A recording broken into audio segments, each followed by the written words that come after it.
verdade, agora em setembro, estou completando 23 anos a serviço do tradicionalismo. Parece que foi ontem, né? Eu costumo dizer que o estelionato é um dos meus predicados. Eu digo para as pessoas que eu sou muito bom em convencer todo mundo de que eu sei o que eu estou fazendo, porque a minha formação nunca foi musical, né? As pessoas perguntavam, por que tu nunca fez uma faculdade de música, né? Eu fui cursar Direito. Nunca foi só dança, sempre foi a vida.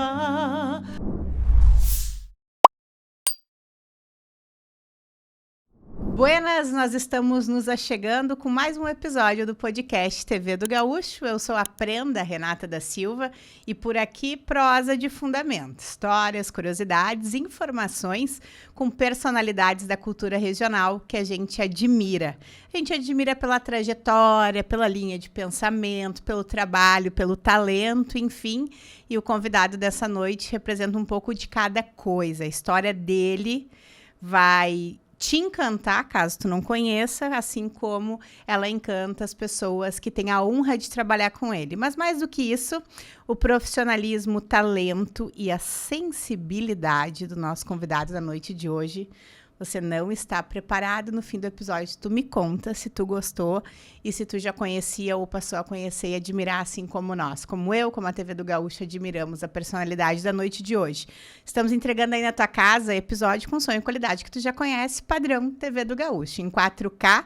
E se tu quiser levar a nossa equipe para o teu programa, para o teu evento, é só contatar aí as nossas redes sociais e a produção vai estar a postos para te responder. Muito bem, João Lucas Cirne. Joca, para os íntimos. Por favor. Então, é para todo o Rio Grande. Seja muito bem-vindo. Muito obrigado pelo convite. Eu te confesso que acompanhei alguns episódios e aguardei com certa ansiedade esse convite acontecer.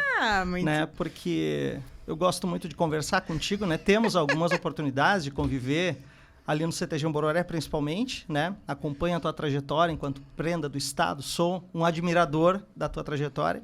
E aguardava esse momento para a gente ter esse bate-papo aqui que já estava demorando para acontecer. Ai, eu posso dizer que eu já dancei com o Joca tocando para mim. Vou te falar. Ou alguma das honras que eu tive de dançar no Bororé, com certeza foi ver esse musical. Oh, que legal, muito obrigado. Te falei quando a gente, né, trocou a ideia para gravar esse episódio, de que o meu senso bairrista de eterna guardiana me deixa dizer que toda vez que vocês ganham melhor musical, eu já tô quase acostumada. Quando não ganho, hoje eu fico, como assim? Quem é que foi melhor? Se explica aí, comissão. Mas são muitos anos nessa trajetória, né, Joca? São muitos anos. Estava respondendo agora para o teu colega ao chegar, né? Perguntou há quantos anos nesse trabalho. Na verdade, agora, em setembro, estou completando 23 anos a serviço do tradicionalismo, enquanto músico. Olha 23 só. anos. Parece que foi ontem, né? Não sei onde é que foram esses 23 anos, mas eles passaram. E, assim, tudo aconteceu dentro do tradicionalismo para ti, né? Profissão, tudo, família. Tudo. Eu costumo dizer que a gente vive numa bolha. E para mim essa bolha é o melhor lugar do mundo, eu não quero sair dela nunca. Isso aí, concordo. Né? Eu comecei, na verdade, eu nasci praticamente em cima do palco, né? Essa história eu já contei em algumas oportunidades. A minha mãe entrou em trabalho de parto cantando um show, né? Algumas pessoas já conhecem essa história, né? E tenho fotos desde muito pequeno, né? Com 20 dias de nascido, foi a minha primeira aparição em programa de TV. Os meus pais participavam, né? Para quem não conhece os meus pais, né? Hoje a eterna dupla romântica que está me olhando lá de cima, Carlos Cirne e Sônia Mara, né? Sobrenome esse que eu carrego com muito orgulho, com muito amor. E sempre onde eu vou, se eu tiver a oportunidade de relembrar a memória deles, eu não perco essa oportunidade nunca. Então comecei muito pequenininho, né? Com 6 anos de idade, ganhei a minha primeira gaitinha, né? Porque eu queria, não porque às vezes acham que família de artistas, as pessoas vão te estimular, te incentivar ou te forçar isso, né? Eu queria, né? E meu pai já me ensinou as primeiras músicas. Com 8 anos de idade, eu subi no palco profissionalmente pela primeira vez, né? 8 anos. 8 anos de idade. 8 anos de idade. E aí, uma vez, o meu pai foi avaliador de uma interregional, avaliador da gaita. E aí eu vi aquela movimentação, foi uma interregional, se eu não me engano, em Três Coroas, aqui pertinho. E aí eu vi aquela movimentação de grupos de dança de invernada. Eu não conhecia aquele mundo. Eu conhecia o mundo do festival, do show, que era o mundo que os meus pais transitavam mais. E aí eu vi aquilo e digo, pai, eu gostaria muito de trabalhar com isso, sabe? Isso eu tinha 16 para 17 anos, né? E aí o meu pai temos um parente, né, muito inserido no tradicionalismo, que é o grande Paulo Roberto de Fraga Cirne, né? Nós costumamos chamá-lo de primo, autor do livro eu nunca Tradicionalismo Gaúcho Organizado. Eu nunca obras, fiz a né? ligação que vocês são parentes. Nós não sabemos o grau, mas nós nos chamamos carinhosamente de primo, tá? Eu primo Fraga, né? E aí o pai conversou com o Fraga, que inclusive foi quem o convidou para avaliar essa interregional. E aí disse, olha, o meu filho gostaria de se inserir nesse mundo, tocar para as invernadas e tal. E olha, foi questão de pouquíssimos dias e ele já avisou que havia um CTG da minha cidade, CTG Independência Gaúcha, que precisava de um gaiteiro. Isso foi em setembro de 2002. Lá eu comecei e tô aqui até hoje. Gente, olha que coincidência. É daquele tipo de coisa que é para ser, né, Joca? É para ser, né? E é justamente aquelas coisas na vida assim que se tu disser um sim ou um não, várias portas se abrem ou se fecham, né? Sim. E eu disse sim para aquela oportunidade e hoje eu sou a pessoa mais feliz do mundo fazendo isso, né? Para mim é extremamente gratificante.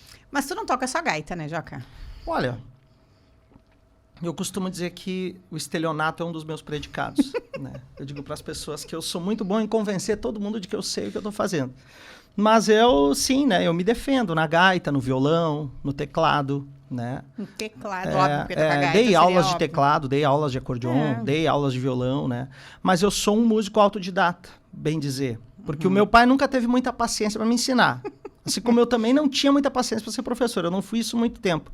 O pai me ensinou 3 músicas na gaita. E daquelas 3 músicas eu comecei a absorver. Qual foi a primeira música que ele te ensinou? Puxa vida, era uma valsinha. Acho que era a Beira da Praia, o nome da música. Eu ficava o dia inteiro tocando aquilo em casa. O pai não me aguentava mais, sabe?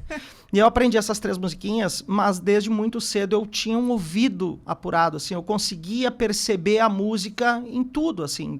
Qualquer música que eu escutasse, não era difícil para mim pegar a minha gaitinha, que eu tenho até hoje uma gaitinha de 8 baixos em casa. E eu já ficava tateando aquela melodia, sabe? Eu conseguia identificar as notas. E aí fui indo, né? Aí fui convivendo com outros grandes artistas, né? Vivendo em muitos palcos, tocando com muita gente, e eu sempre fui uma esponja, assim, eu sempre absorvi a atmosfera ao meu redor. Então, tudo que eu sou musicalmente hoje foi tudo que eu vi e ouvi, porque a minha formação nunca foi musical, né? As pessoas perguntavam, por que tu nunca fez uma faculdade de música, né? Eu fui cursar Direito, né? Sim. Não cursei a música. Não cursei a música. Eu nunca senti falta de cursar a música, sinceramente. Para o que eu faço musicalmente, eu não senti falta desse perfil acadêmico, né? Dessa formação acadêmica. Mas acho maravilhoso quem tem, hoje gostaria de fazer. Quem sabe até, né? Ainda está em tempo, né? Não me aventure. Mas não tenho a formação acadêmica musical. A minha música é a música que me circundou a vida inteira. Eu me lembro de um episódio em Bento Gonçalves, que estávamos... falando ou voltando a falar, colocar um holofote sobre o voluntariado no tradicionalismo. E aí usaram algum argumento com músicos. E os músicos foram no congresso se defender, né? Porque tá tudo bem tu aprender a tocar e tocar dentro do CTG e aquilo ali te desenvolver, mas tu chega num nível de profissionalismo que mais do que merece ser remunerado, né? O músico. Para fazer o que faz. Para andar os quilômetros que anda. Para criar tudo que cria. Porque nenhum grupo vai dançar sem música. E aí? Pois é. Então, é que na verdade, o voluntariado ele é um assunto legítimo, assim, eu entendo que ele é importante. Porque é uma das ferramentas, talvez não seja essa a melhor palavra, mas enfim, é uma das formas pelas quais o movimento se sustenta. Porque a verdade é que se todas as pessoas que integrassem o movimento, nós sabemos que são milhares, fossem remuneradas, o movimento não conseguiria se manter. Nós reconhecemos isso. Só que a verdade é que, especialmente no segmento da música, inclusive estava comentando agora com o teu colega aqui, há uma escassez muito grande de profissionais. Quando eu comecei lá 20 e tantos anos atrás, cada CTG tinha o seu musical. Né? Eu vivi alguns bons anos do início da minha trajetória tocando para os CTGs da minha cidade. Né? Mas chegou um ponto que a régua foi subindo, o nível de exigência foi aumentando. E aí os músicos precisaram se profissionalizar mais para atender essa demanda. Alguns caíram na seleção natural e desapareceram, porque não conseguiram acompanhar a demanda, a necessidade de profissionalismo que estava se exigindo naquele momento. E aí começou a acontecer o quê? Cada vez mais CTGs distantes procurando as pessoas para trabalhar, né?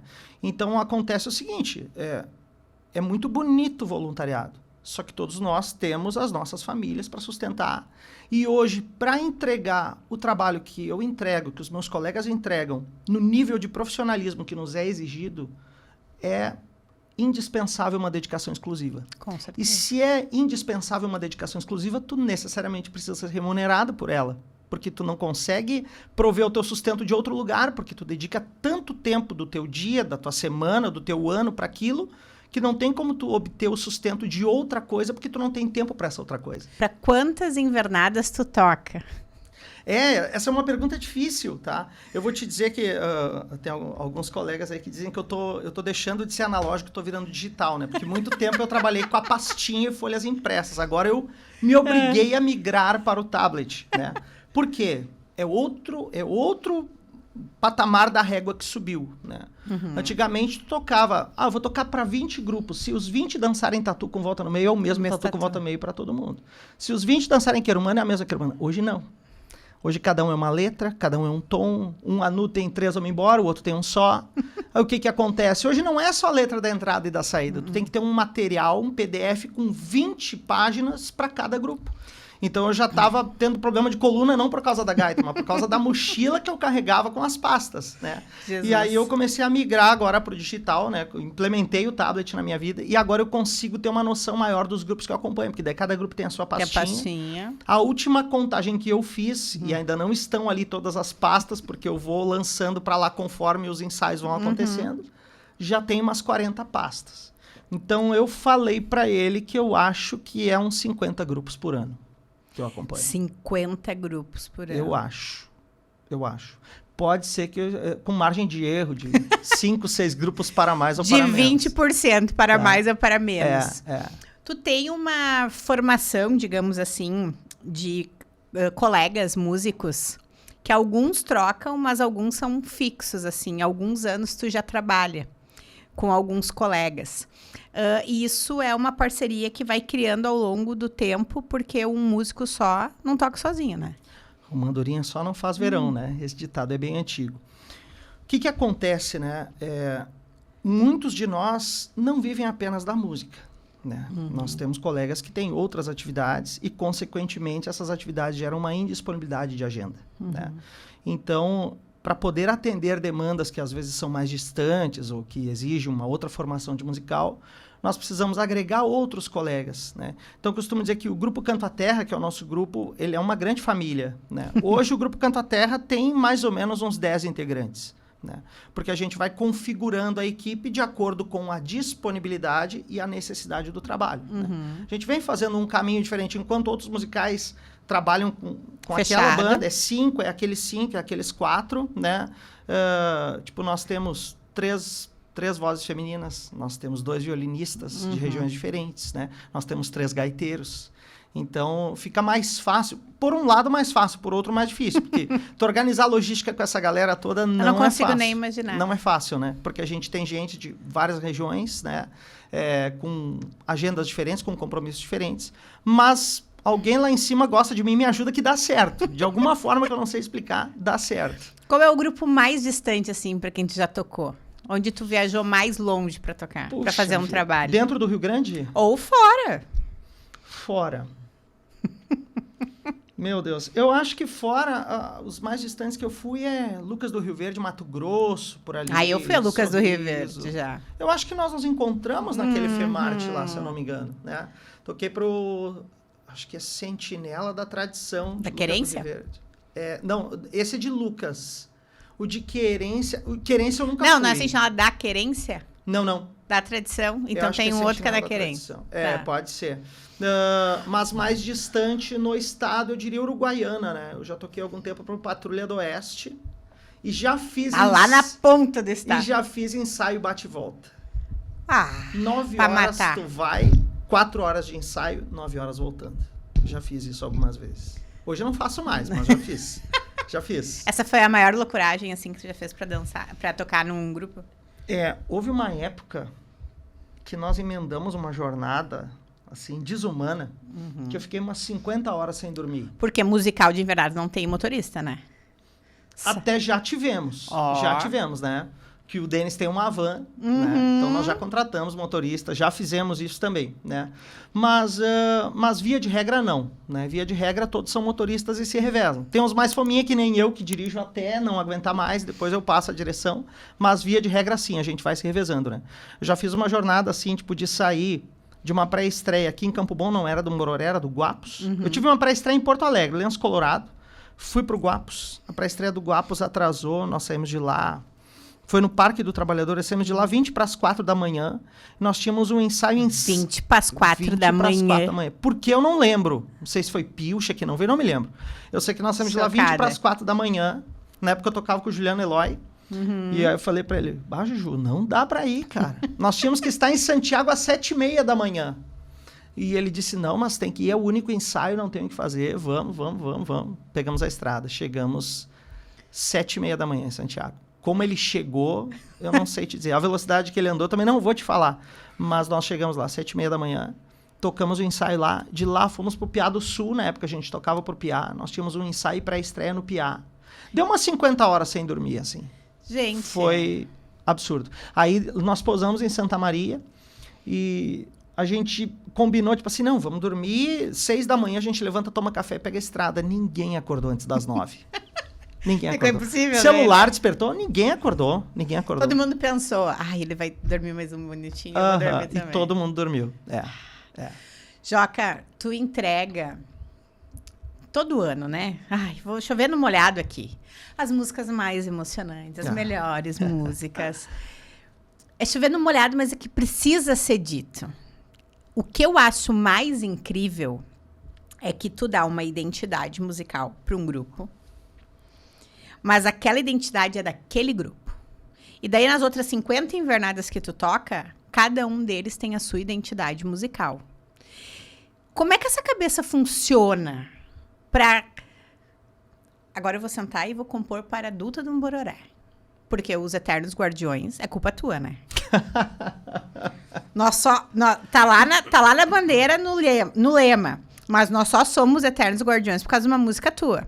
E isso deve acontecer com vários outros grupos, sabe? A tua mente, ela nasceu para fazer isso, né? Para ter essa paixão, assim, essa criatividade, essa sensibilidade de adentrar. Eu não sei explicar. Olha... É difícil entender o artista. Eu não posso começar de outra forma senão te agradecer pelas palavras, porque é a forma mais bonita que alguém já me disse isso. Ai, né? E tu tens esse dom, tu sabe disso também, né? Não Obrigada. vamos ficar aqui puxando um outro, mas né, tu sabe dos teus predicados, eu não preciso te falar. Mas eu, sinceramente, eu não sei como isso acontece, tá? Metade dessas músicas que eu fiz até hoje, né? Hoje eu saí de casa para vir para cá, na minha listinha lá eu tô trabalhando na música de número 620, né? Metade dessas músicas, 300 e um pouquinho, eu fiz junto com a minha mãe. Ela fazia as letras, eu fazia as melodias, né? A escola foi boa. A escola foi boa, né? E a parte de melodia, na verdade, eu tenho total certeza de que eu puxei do meu pai. Porque se pegar a obra que os meus pais deixaram, as melodias mais bonitas que eles cantavam foi o meu pai que compôs. Que a mãe mal tocava 2, 3 acordes no violão. O forte da mãe era a poesia. A mãe era uma poetisa. Né? E o pai que era o cara das melodias, né? Era preguiçoso, ele fazia alguma que outra, mas cada uma que ele fazia era uma obra, né? Isso não é só eu que digo, mas as pessoas que escutam dizem, que lindas as melodias. Claro que eu sou suspeitíssimo para falar, né? Sim. Mas eles me passaram alguma coisa que eu não sei te dizer o que é, mas é uma leitura que eu faço, né? Essa música dos Eternos Guardiões que tu tá falando, né? Tipo, eu tenho o costume de chegar na entidade e descobrir qual é o lema. Eu tenho essa mania, esse toque, sei lá. Eu já olho a bandeira, às vezes tem que compor alguma coisa para pau de fitas ou para duas damas. Eu pergunto, qual é o lema da entidade de vocês? Porque eu gosto de perseguir isso nos trabalhos. Eu acho que uma das coisas mais bonitas que nós temos no tradicionalismo é o pertencimento, né? E as entidades que trabalham isso com mais afinco, para mim, elas ganham um fã. Eu adoro os CTGs que trabalham o pertencimento, né? Que tem aqueles bailarinos que vêm dos pais, que vêm dos avós, né? Às vezes, eventualmente, tu troca de casa e é natural, né? Mas aquela coisa, tipo, do dançarino itinerante, assim, que cada ano tu encontra, e eu, às vezes, encontro vários em vários CTGs, né? Às vezes, até no mesmo ano, né? Eu não acho muito legal. Eu respeito a intenção deles, né? Eles querem ser felizes e tá tudo certo. Mas não é o meu pensamento. Tipo, eu acho que se eu fosse dançar, eu gostaria de participar de uma entidade por todo o tempo que eu pudesse, sabe? Então, essa coisa do pertencimento é uma coisa que eu persigo, porque eu acho que quando tu consegue, dentro de uma música, fazer com que aquele integrante que está dançando, que está interpretando aquilo, ele se sinta mais entrelaçado com a casa a qual ele pertence, eu acho que tu cria uma energia especial ali, sabe? E eu acredito que isso veio, assim, da minha mãe. A minha mãe era muito assim, sabe? Minha mãe a vida inteira contou. A minha mãe dançou invernada quando criança, né? Ela era de Cachoeiro do Sul, dançou... Ela foi dançarina também. Ela foi dançarina, né? Ela falava sempre lá do CTG de Cachoeiro, os Galdérios, o Bonifácio. Ela viveu aquela realidade ali quando era jovem, né? Inclusive, uma época ela contou que ela dançava e cantava ao mesmo tempo. Eles davam para ela um microfone com um fio bem comprido e ela dançava e cantava no tablado, né? Ótimo. Então, minha mãe já principiou algumas coisas que a gente vê hoje nos festivais, né? E essa coisa do pertencimento eu acho muito legal, né? Mas é uma coisa que vem ao natural, eu não forço isso, né? Tipo, essa música que tu tá falando, Os Eternos Guardiões, um dia eu cheguei em casa de madrugada, eu precisava fazer uma saída. E aí, até vou aproveitar aqui para fazer referência a uma pessoa que hoje eu tenho a alegria, a honra de dividir o palco, que para mim é uma referência dos caras que compuseram para Invernada, que é o Jorge Marino, né? Jorge Marino, para mim, eu tenho assim um carinho, um respeito gigantesco por ele, porque antes da gente pensar em fazer música para coreografia, o Jorge Marino já tinha uma história consolidada, um grande respeito no Brasil inteiro, né, enquanto músico tradicionalista. E eu disse, cara, eu preciso fazer uma música para um bororé que seja tipo a menina do Vale do Rancho. Vem pro Rancho da Saudade e cante essa canção, que hoje eu tenho a alegria de estar lá também e cantar essa música junto com o Jorge. Canto, né? Mas, e aí eu digo, cara, o que eu vou fazer? Eu vou fazer um refrão. Um refrão que fale dos Eternos Guardiões. Eternos Guardiões da cultura e da tradição. Funcionou, sabe? E aí tu percebe que, conforme tu vai sendo contratado para trabalhar em outras entidades ou compor para outras entidades, as pessoas gostam disso e elas querem ter isso também, né? E eu sempre tive essa preocupação de, se alguém está me levando para tocar em algum lugar é porque me conhece de outro. Então, o mínimo que ela espera ver de mim é o mesmo Joca, não querendo falar na terceira pessoa, mas enfim. Sim. O Joca que eles veem no Bororé, eles querem ver no outro CTG, né?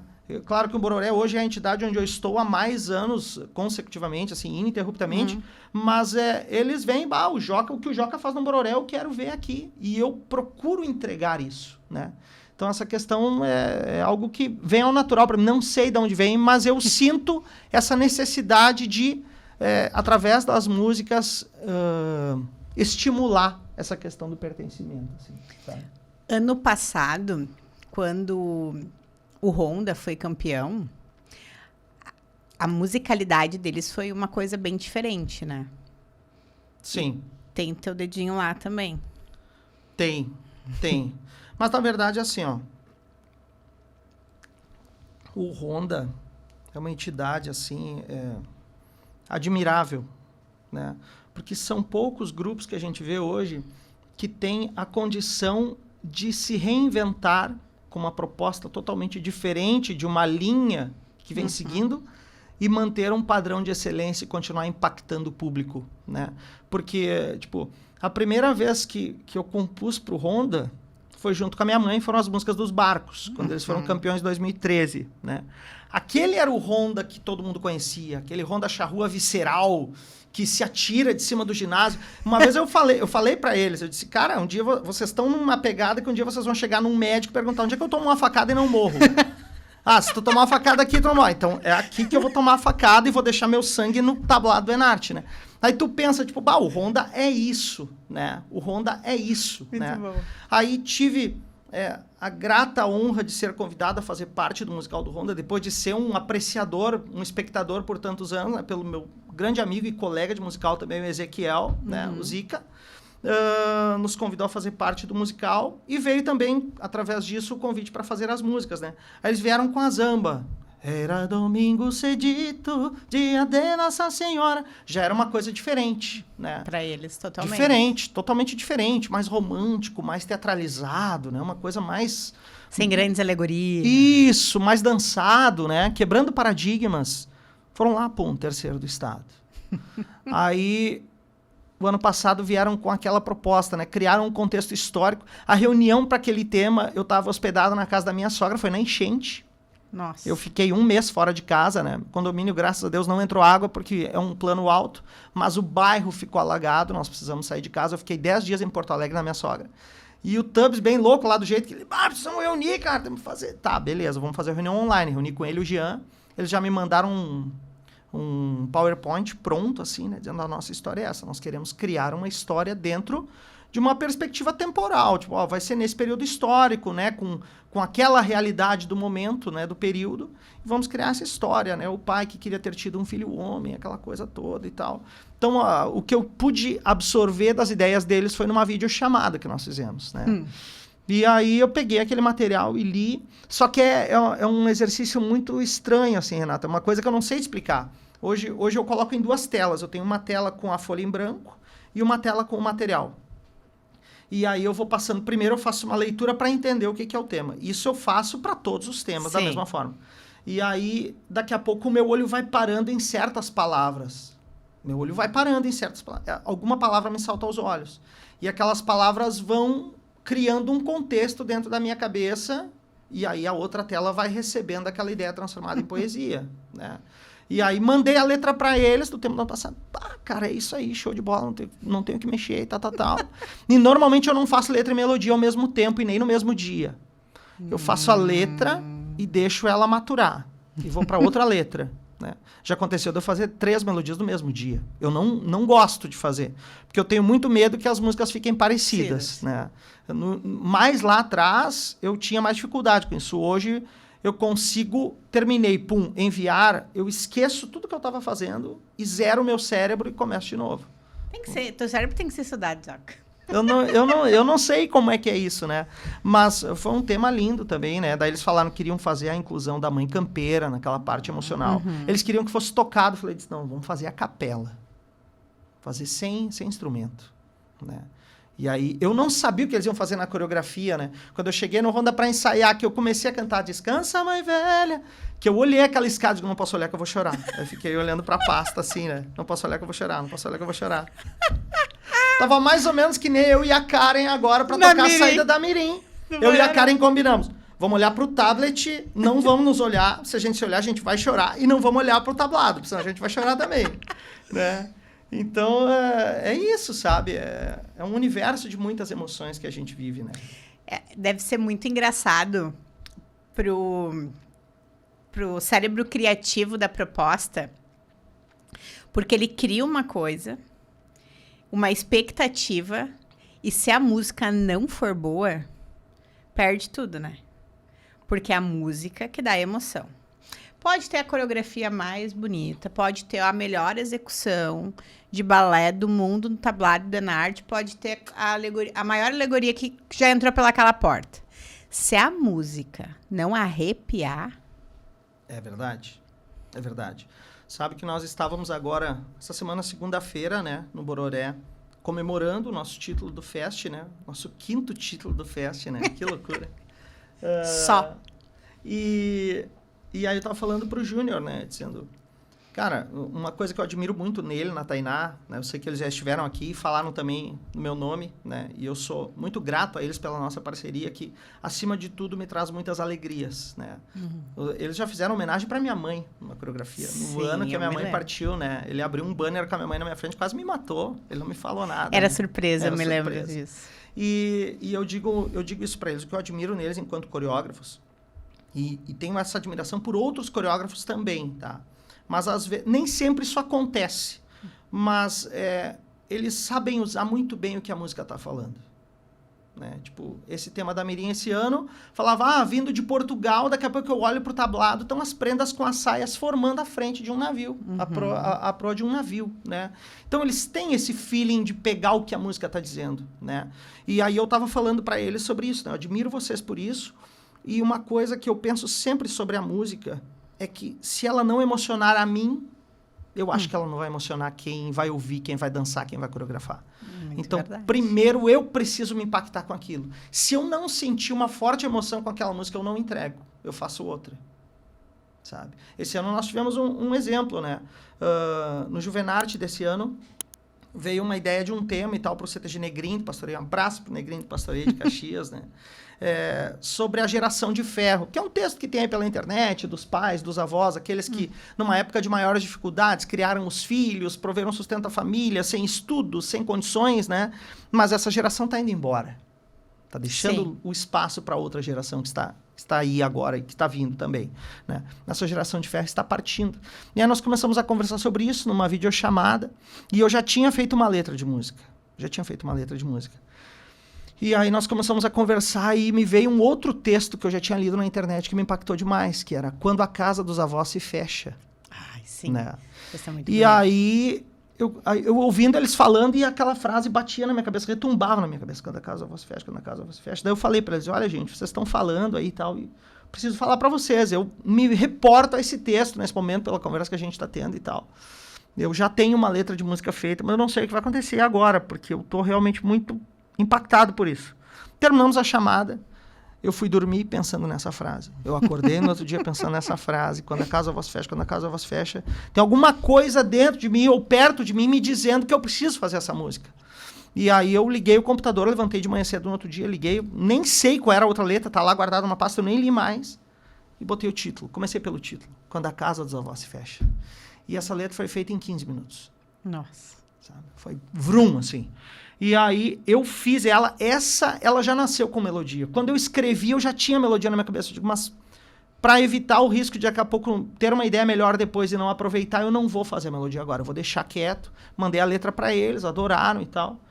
Aí fiz, acho que uns dias depois eu fiz a melodia e mandei. Saiu uma mazurca, né? Coisa que não é muito habitual de coreografia, não é muito usual, porque é uma coisa mais intimista, mais dolente, mais lenta, né? O coreógrafo era o Vergara, outro gênio das coreografias, que merece todo o carinho, todo o reconhecimento. Um abraço, Vergara, se estiver assistindo. E aí eu mandei a música pro Vergara, pro Ricardo, a Carla, né? A equipe lá do Negrinho. E aí o Vergara mandou no grupo assim, cara, eu tô em casa com visita que eu tive que ir pro banheiro chorar. Ai, eu disse, não, porque assim, gente, veio uma mazurca, né? Daqui a pouco vocês vão me dizer, essa música não serve para ser coreografia, né? Mas o Rancha tinha feito o Menino Potro e foi um sucesso, né? Essa música talvez não sirva para ser coreografia, e se não servir, tá tudo certo, eu vou guardá-la numa pastinha e vamos fazer de novo. Não, cara, é isso. Né? Foi um trabalho que, quando chegou lá no Juvenarte, no último refrão, eu já não conseguia mais cantar, porque eu não consigo, Renata, essas músicas que falam de família, de amor, de afeto, eu não consigo não emprestar a minha história de vida quando eu vou fazer. Né? Então, quando eu falo dos avós, eu falo dos meus. Quando eu falo dos pais, eu falo dos meus. De uma forma que se comunique com todos. claro. Todo mundo que tem esse carinho, esse afeto, essa presença na família, vai se identificar. Mas eu sei que tem algumas palavrinhas ali que fazem mais sentido para mim do que para as outras pessoas, porque fazem parte da minha história, entendeu? Isso mudou depois que tu virou pai? Isso aumentou, ou piorou, no bom sentido, depois que eu virei pai, né?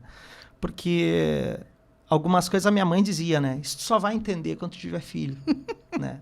E realmente, Sabedoria. E realmente. A gente vira uma chave e tu começa a ter outra visão da vida, de mundo, das pessoas, dos teus propósitos, né? Esses dias eu vi uma entrevista da Tata Werneck. E ela é sempre fanfarrona, né? Bem-humorada. E aí ela estava dando uma entrevista, eu acho que era pro Pedro Bial, não tenho certeza. E aí ele perguntou, qual é o teu maior sonho hoje? E ela encheu os olhos de lágrimas e disse, meu maior sonho é ter saúde para ver meu filho crescer. Né? E eu me identifico com ela. Esse hoje é o meu maior sonho. Eu quero ter saúde e uma vida bem longa para poder aproveitar bastante com a minha família. E sempre que eu posso, eu aproveito. Qualquer folguinha que tem na agenda, a gente vai no cinema, a gente vai no circo, a gente vai a Gramado, a gente viaja, a gente passeia.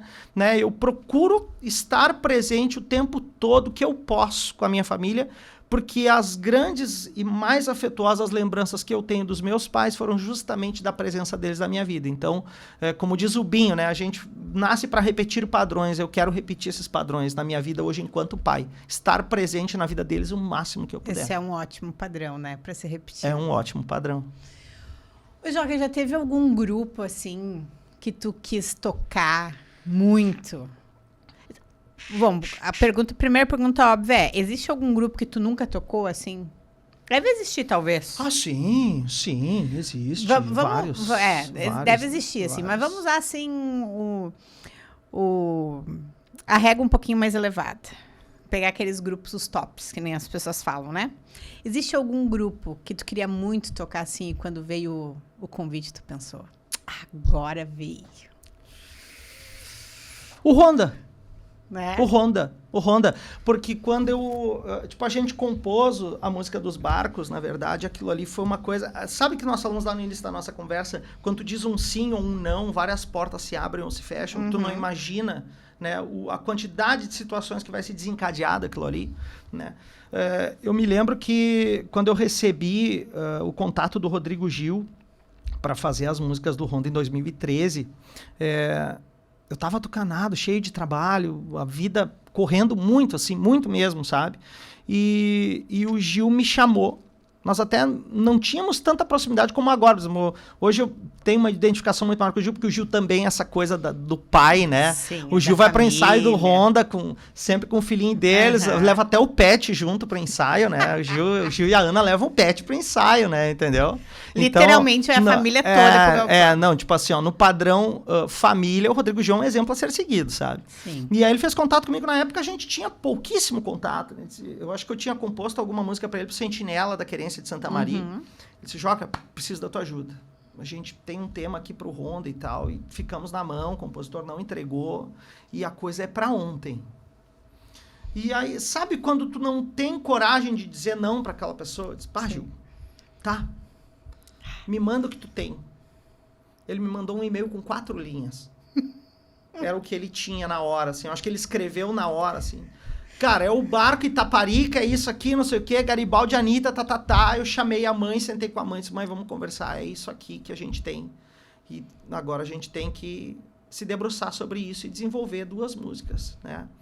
E aí tá, enfim, para não fugir à tua pergunta, né? Foi um trabalho magnífico. Eu e a mãe estávamos de passagem por Farroupilha quando eles estavam ensaiando. Eles ensaiavam num galpão, acho que era lá do parque, onde foi o Fegarte e tal. Porque no galpão do Honda não tinha espaço para colocar aqueles barcos, né? E aí nós entramos lá para ver o trabalho das coreografias sendo montado. A gente estava num ensaio, acho que era no Rancho Galdérios. E passamos por lá para cumprimentar eles e tal. E lá nós vimos aquela imensidão de alegoria, né? Mas, tipo, em 2013 eu acho que eu não tinha condições de mensurar o tamanho daquilo. E acho que talvez tenha impactado tanto o público, a avaliação e tudo mais, porque eu acho que o Honda foi muito arrojado naquela época. Eles foram com uma régua muito, muito, muito acima do que todo mundo tinha feito até então, né? E aí, quando eu fui pro Enarte, que eu parei na gradezinha ali do ginásio para assistir eles dançando aquele trabalho, meu olho brilhou, né? Eu digo, meu Deus, como eu queria estar fazendo parte disso, né? Como eu queria estar fazendo parte disso. Talvez seja a única vez, assim, que eu realmente tenha almejado, assim, este grupo eu gostaria de tocar, sabe? E veio, né? Veio de tantos anos depois, porque aí, 10 anos depois, aconteceu. Né? Mas isso acontece pouco, de tu compor e não ser o músico. Não, acontece muito. Acontece bastante? Acontece muito. Tanto que, por exemplo, esse ano, que nem eu te falei, a minha estimativa é estar tocando em torno de 50 grupos. Eu tenho programadas para entregar esse ano 80 músicas. Eu já entreguei 69.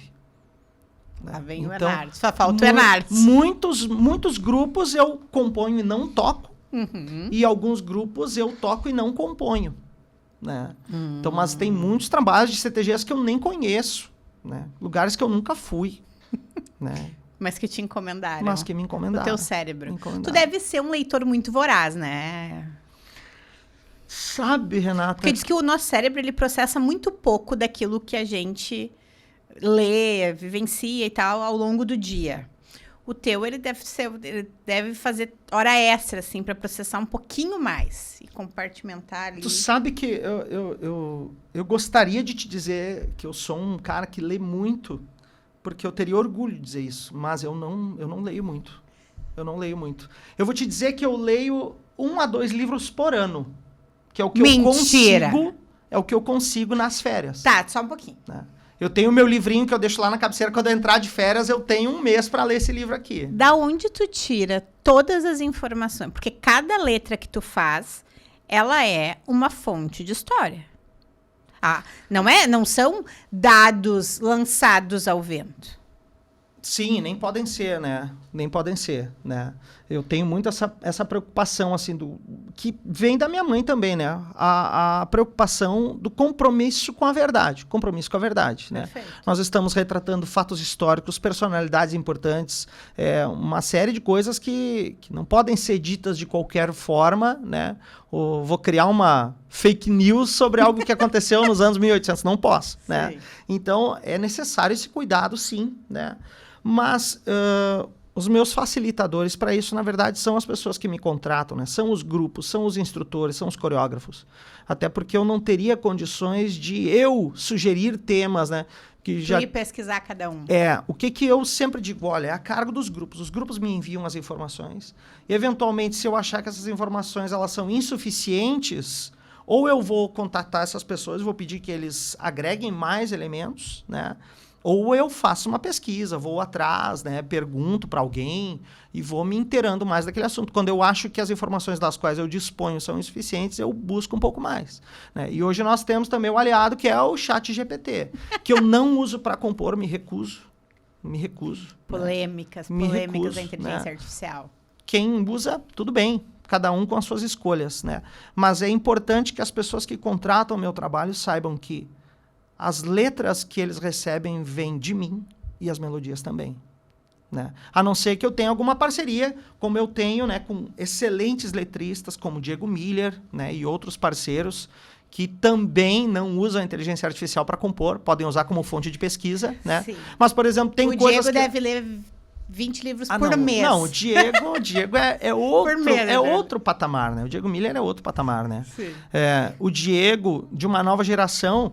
ele me remete muito a pessoas como falecido tio Nico, Glênio Fagundes, que eram pessoas que a minha mãe recorria para ligar quando ela não sabia alguma coisa. Sim. Quando a minha mãe queria compor uma música e queria falar de alguma coisa que ela não dominava, ou ela ligava para o Nico Fagundes, ou ligava para o Glênio Fagundes. Olha. E eles de imediato respondiam. Eles não diziam assim, Soninha, deixa eu pegar um livro aqui. Não.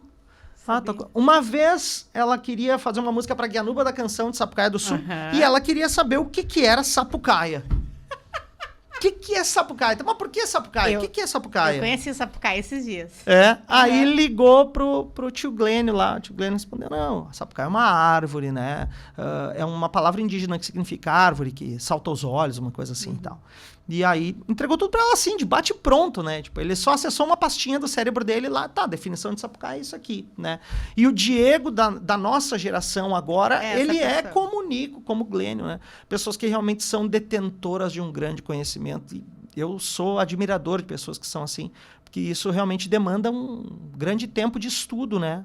Eu até gostaria de ter tempo para estudar mais, para ler mais, né? Mas eu me satisfaço muito com os temas de coreografia, porque hoje eu sei de muitas coisas que eu jamais saberia se eu não tivesse que ter composto sobre elas, né? Com certeza. Então, tipo, eu conheço muitas coisas que eu não sabia que existiam, fatos, personalidades, né?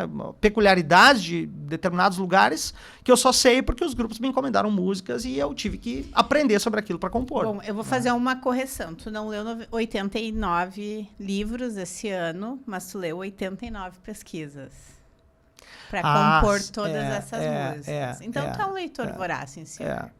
E uma coisa que o meu primo fala, né? A leitura dinâmica. Tipo, tu não lê assim, tu lê assim.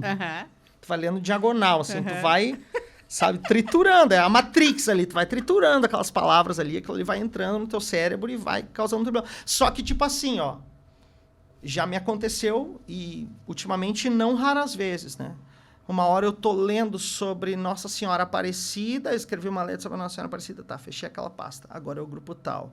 Agora eu tô lendo sobre o Barão não sei da onde, que foi de tal cidade, não sei o que, tá. Aí faço aquela letra, pum, fecha a pasta, vou para outra. Agora eu vou ler sobre o menininho que inventou a bicicleta da roda quadrada. Vou lá e pum, e faço, sabe? No mesmo dia. Né? E já teve um tema, assim, que te deram e não fluiu? Deixa eu pensar. Tipo, não fluiu e tu disse, ó... Ou não faço, ou vamos pro outro caminho. Que é diferente do que aconteceu ali com o pessoal de Caxias, do Negrinho.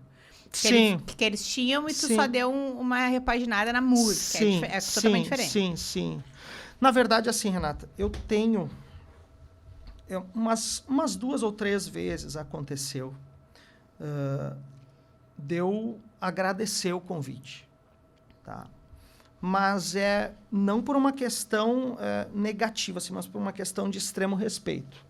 Eu, por exemplo, eu sou um cara... Eu não sou um praticante da minha religião a ponto de estar todo dia na igreja. Não tenho nem tempo para isso.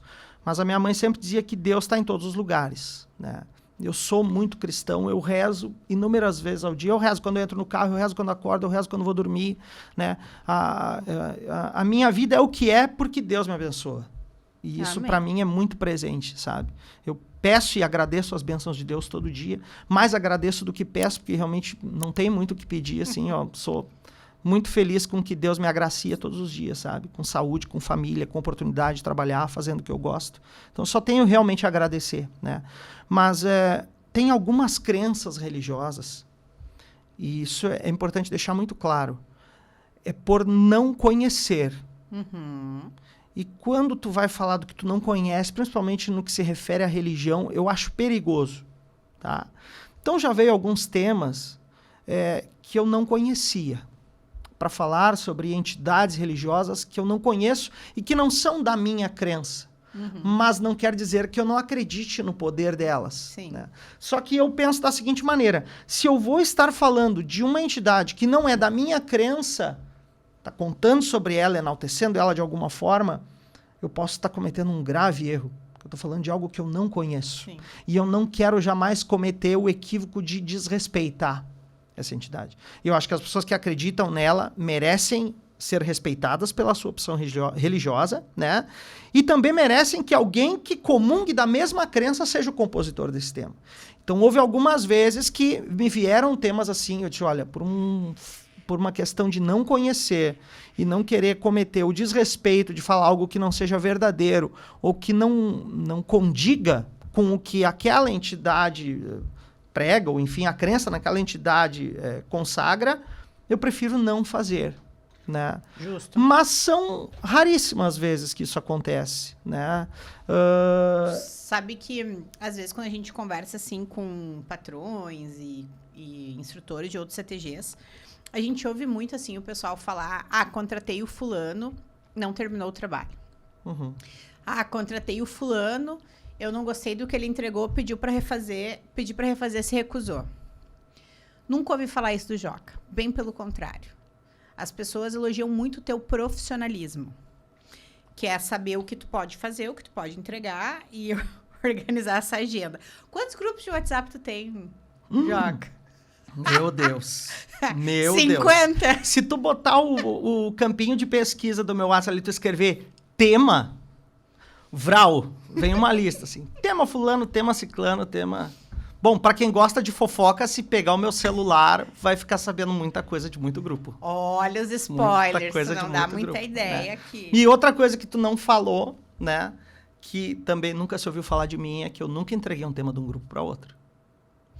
É verdade, agora que tu falou isso. E eu componho para muita gente que... Porque o músico seria a melhor fonte da fofoca, né? E detalhe, o meu sigilo ele é tão absoluto que a minha mulher não sabe os temas. Isso eu sei que é verdade, Mayara já... Se tu perguntar pra Mayara, ela não sabe te dizer, porque eu não falo. Sim. Não falo, sabe? É uma questão de honrar a confiança que é depositada. Sim. Né? Além da ética. Além da ética, que é com o certeza. Básico, né? E tipo assim, a questão de não entregar, de não cumprir, de não refazer, é que eu cresci aprendendo que a gente não deve fazer para os outros o que não quer para si, né? E algumas coisas que eu abomino, assim, na minha vida, né? Se eu encomendo alguma coisa para alguém, se eu espero alguma coisa de alguém, eu quero que aquilo seja feito, né? Sim. E da mesma forma, quando eu me proponho a fazer algo para alguém, eu não me imagino não fazendo, não concluindo, não entregando, né? Tem alguns trabalhos, algumas pessoas que me judiam bastante. Eu vou te dar 2 nomes aqui e eles sabem que eles me judiam bastante. Robson Cavalheiro e Fábio Rosso. Bah. Tá? Tipo assim, ó. Pá, Joquinha, meu irmão, cara, não é isso aí. Não é isso aí. O Fábio Rosso já me fez compor 3 entradas para Juvenil do Piá do Sul, uma vez, né? Mas eu Bem adoro bom. ele, adoro a Lise, né? Tipo, cara, por que vocês me judiam tanto, cara? Não, mas é... Aí quando eu entrego a última, agora tu veio. É porque eu sei que tu tem condições de fazer mais. E o Robson diz a mesma coisa, eu acho que eles conversam entre eles. Esse ano, a entrada da Mirim da Estância da Serra foi feita 3 vezes, porque o seu Robson Cavalheiro queria algo mais, queria algo diferente. E o pior é quando eles dizem assim, ó, eu não sei o que eu quero, mas não é isso aí. Isso é o pior. Esse é o pior sabe? feedback, né? Pro criador, É assim. o pior feedback, né? Mas eles têm sorte que eu adoro eles. Adoro o Robson, adoro o Fábio e a Lise, né? É uma honra, eu tenho só gratidão de trabalhar com eles, de estar a serviço deles, né? Nem sempre o trabalho é fácil, mas sempre que ele é finalizado, é recompensador. E sempre que a gente vê o resultado no tablado, e aí que eles me ganham, né? Quando eu vejo pronto lá acontecendo, pô, não é que eles tinham razão mesmo, que esse era melhor que as outras, né? Porque eu não sou dono da verdade, né? Eles têm esse feeling. O Luiz Silva é a mesma coisa. O Luiz Silva, às vezes, ele diz, cara, não é isso. Né? Pô, Luiz, por quê? Não é, cara. Não é. Nós vamos levar o Marcelo Oliveira para cantar uma música de festival no Juvenarte. Sério, Luiz? Como é que é a música? Eu vou te mandar. A tropilha dos meus sonhos. Linda a música. É linda, mas tu pensa, linda eu não música. canto isso. Tá, cara, mas a gente veio de uma juvenil que tava vento negro, campo afora. Sim. Tem certeza, Luiz? Tem. Cara. Ou então, não vamos longe. Não, e foi um sucesso, né? Foi um sucesso para nós, foi um presente ter o Marcelo Oliveira do nosso lado. Sim. Uma personalidade incrível. Eu já tinha tido a oportunidade de tocar com ele em festival, né?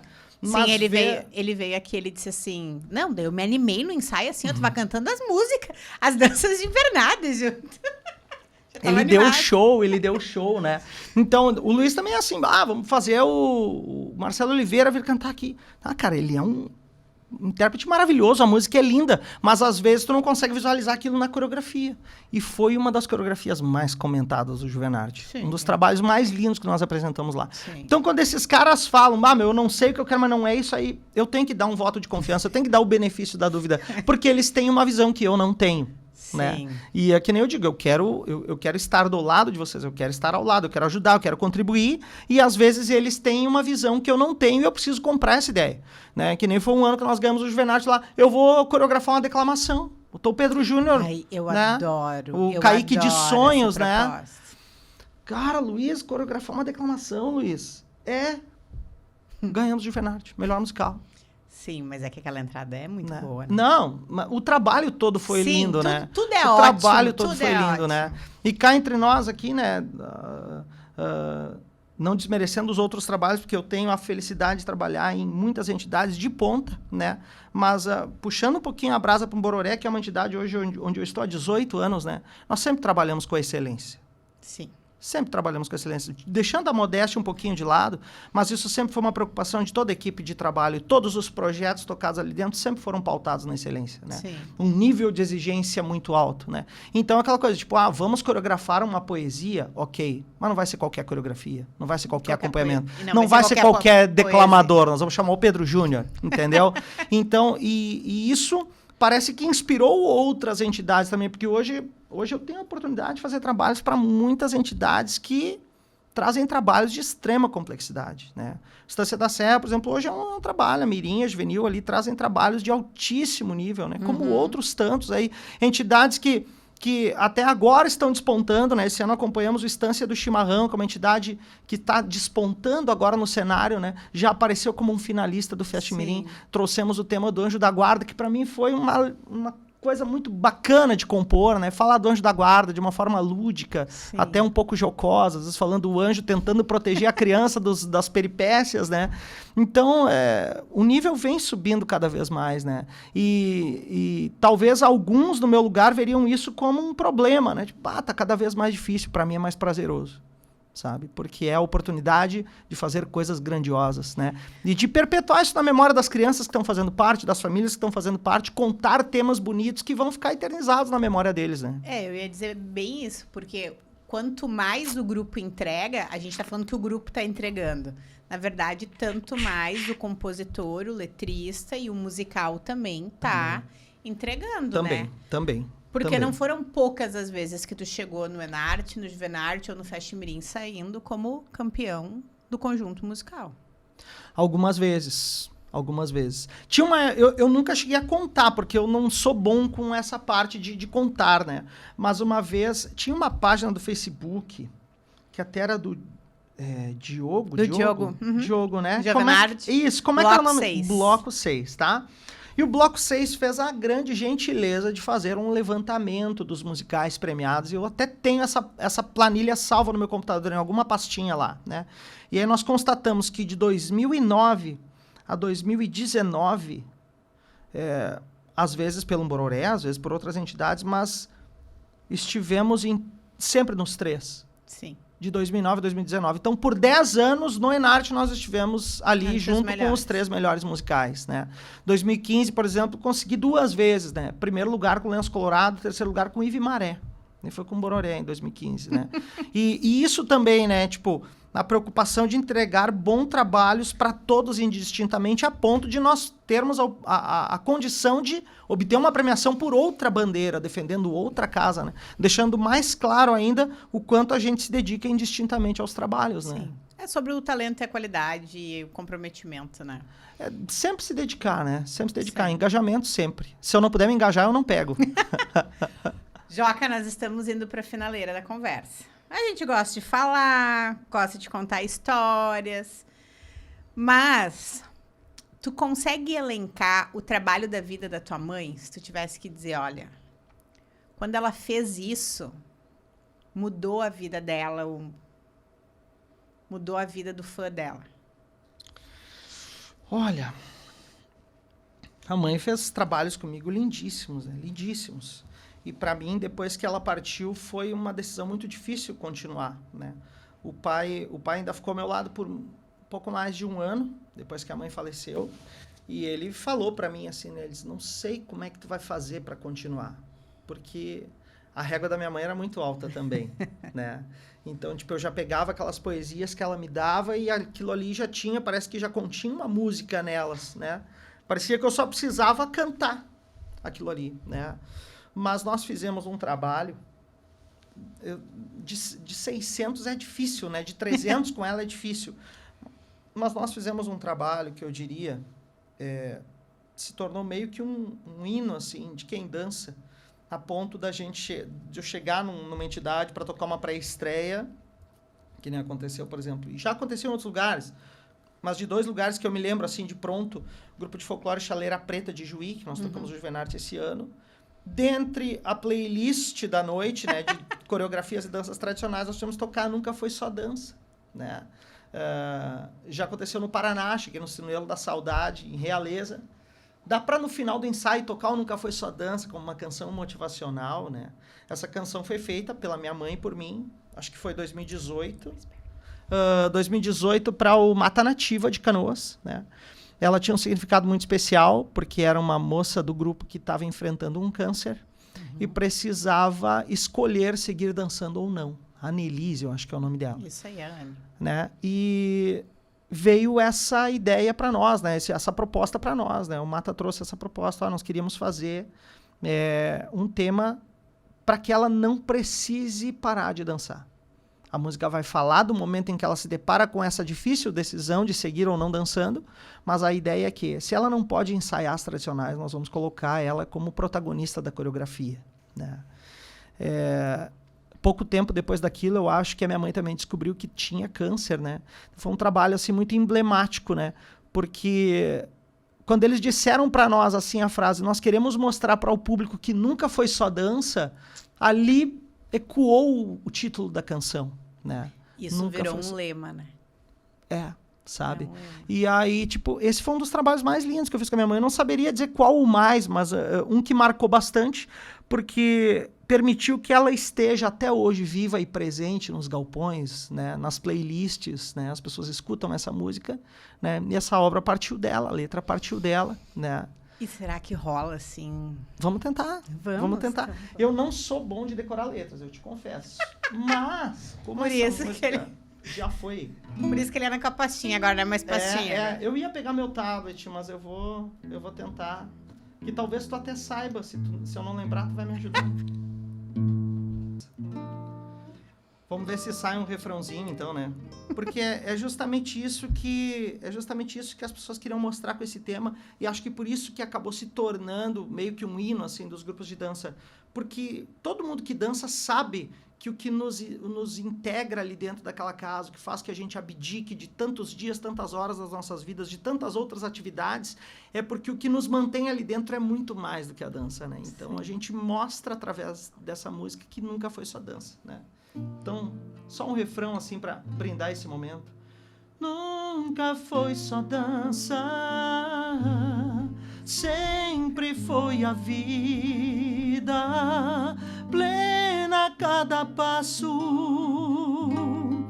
curando as feridas, tudo vale a pena, ao soar das palmas,